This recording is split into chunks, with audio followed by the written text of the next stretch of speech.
This channel does not promote any violent, harmful, or illegal activities. All content provided by this channel is meant for an educational purpose only. উচ্চ প্রাথমিকে নিয়োগ বিলম্বের প্রতিবাদে করুণাময়ী থেকে বিকাশ ভবন অভিযান চাকরি প্রার্থীদের। তাদের অভিযোগ 1241 জন প্রার্থীর নিয়োগে শিক্ষা দপ্তরের চূড়ান্ত অনুমোদন আটকে আছে। হাইকোর্টের নির্দেশ থাকা সত্ত্বেও এসএসসি এখনো পর্যন্ত কোনো পদক্ষেপ নেয়নি। কি বলছেন তারা, শোনাবো।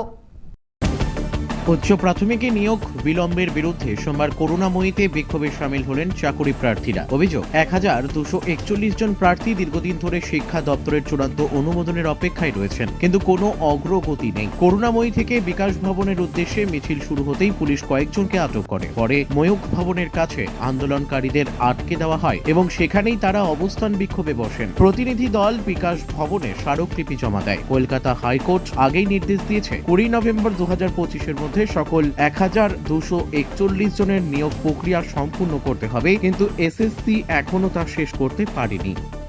আমরা আপার প্রাইমারির ক্যান্ডিডেট, আমাদের টোটাল 14,052 জনের অর্ডার রয়েছে নিয়োগের।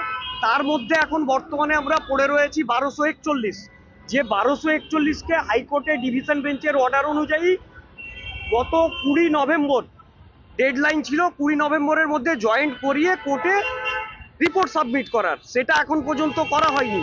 আমরা চেয়ারম্যান স্যারের কাছে যাচ্ছি, উনি বলছেন যে বিকাশ ভবন থেকে আমাদের ম্যাচিং ভ্যাকেন্সি দেওয়া হচ্ছে না। বিকাশ ভবনে যাচ্ছি, উনি বলছেন যে আপনারা চেয়ারম্যানের কাছে যান। এই করে ওরা বল ঠেলাঠেলি করছে।